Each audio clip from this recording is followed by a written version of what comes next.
Capacitor, যার বাংলা অর্থ হলো ধারক। নাম শুনে বোঝা যায় এটা কোনো কিছুকে ধরে রাখে। ক্যাপাসিটর ব্যাটারির মতোই।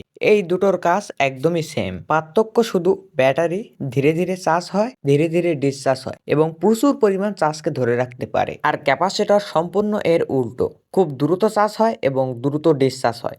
এরাই হলো ক্যাপাসিটর। এদের মধ্যে বিভিন্ন ভাগ আছে, যেমন electrolytic capacitor, film capacitor, polyester capacitor, ceramic capacitor ইত্যাদি। কিন্তু পোলারিটির উপর ভিত্তি করে ক্যাপাসিটর দুই ধরনের: পোলারাইজ ক্যাপাসিটর, যার প্লাস এবং মাইনাস থাকে, এবং নন পোলারাইজ ক্যাপাসিটর, এদের কোনো প্লাস মাইনাস থাকে না, সার্কিটে যে কোনো ভাবে এদের ব্যবহার করা যায়। পোলার ক্যাপাসিটরের নেগেটিভ সাইডে একটা সিলভার কালারের দাগ দিয়ে চিহ্ন করা থাকে। সাপ্লাইয়ের ভোল্টেজ থেকে ক্যাপাসিটরের ভোল্টেজ 1.5 গুণ অথবা 2 গুণ বেশি ব্যবহার করতে হয়। যেমন পাওয়ার সাপ্লাইয়ের ভোল্টেজ যদি 12 হয়, তাহলে ক্যাপাসিটরের ভোল্টেজ 16 অথবা 24 ভোল্টের ক্যাপাসিটর ব্যবহার করতে হবে। প্রতিটা ক্যাপাসিটরের গায়ে সেই ক্যাপাসিটরের মান লেখা থাকে। ভি দ্বারা বোঝায় ভোল্টেজের মান এবং ইউএফ দ্বারা বোঝায় ক্যাপাসিট্যান্সের মান। ক্যাপাসিট্যান্সের মান যত বেশি হবে, তত বেশি চার্জ সংরক্ষণ করে রাখতে পারবে। সাবধানতার জন্য একটা কথা বলে রাখি, হাই ভোল্টেজ ক্যাপাসিটরকে পুরোপুরি ডিসচার্জ না করে কখনো এর দুটি টার্মিনালকে টাচ করবেন না। যদি 400 ভোল্টের ক্যাপাসিটর হয়, তাহলে 400 ভোল্টের শক লাগবে। এতে বড়সড় দুর্ঘটনাও ঘটতে পারে। ক্যাপাসিটরের একক হলো ফ্যারাড, যেটা অনেক বড় মান। এজন্য ক্যাপাসিটরকে milli farad, micro farad, nano farad, pico ফ্যারাডে লেখা হয়। 1 ফ্যারাড সমান 1000 মিলি ফ্যারাড, 10 লক্ষ মাইক্রো ফ্যারাড, 100 কোটি ন্যানো ফ্যারাড, 1 লক্ষ কোটি পিকো ফ্যারাড। পোলারাইজ ক্যাপাসিটরকে সাধারণত মাইক্রো ফ্যারাডে গণনা করা হয়, আর নন পোলারাইজ ক্যাপাসিটরকে সাধারণত ন্যানো ফ্যারাড এবং পিকো ফ্যারাডে গণনা করা হয়, কারণ এদের মান অনেক কম হয়। কিন্তু ক্যাপাসিটরের সাইজ ছোট বড় হলে এই সমীকরণটি ভিন্নও হতে পারে। যেমন পোলার ক্যাপাসিটর অনেক ছোট এবং মান অনেক কম হলে তার মান ন্যানো ফ্যারাড অথবা পিকো ফ্যারাডেও লেখা যেতে পারে। এই সার্কিটটিকে দেখুন, সার্কিটটি এখন অফ আছে, অর্থাৎ এলইডি লাইটটি এখন বন্ধ আছে। যখনই সার্কিটটিকে অন করা হচ্ছে, তখন এলইডি লাইটটি জ্বলছে, এবং যখনই সার্কিটটিকে অফ করা হবে, সঙ্গে সঙ্গে এলইডি লাইটটি বন্ধ হয়ে যাবে।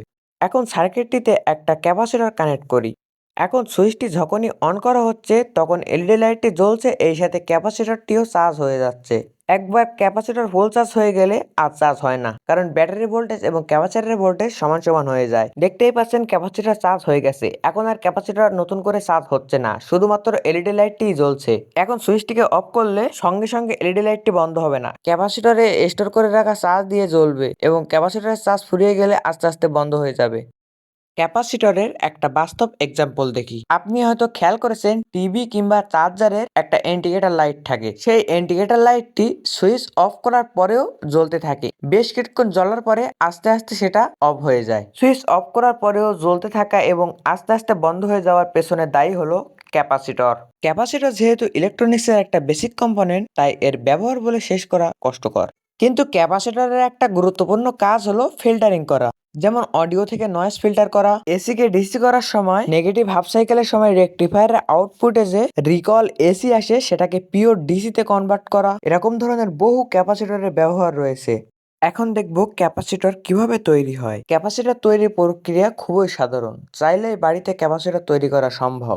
ক্যাপাসিটরে বেশ কিছু লেয়ার থাকে, সেই লেয়ারগুলো রোল করে সাজিয়ে অ্যালুমিনিয়ামের খাপের ভিতরে আটকানো থাকে।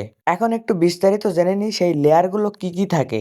পজিটিভ সাইডের প্রথম লেয়ার থাকে অ্যালুমিনিয়াম, এর পরের লেয়ার হলো অ্যালুমিনিয়াম অক্সাইড।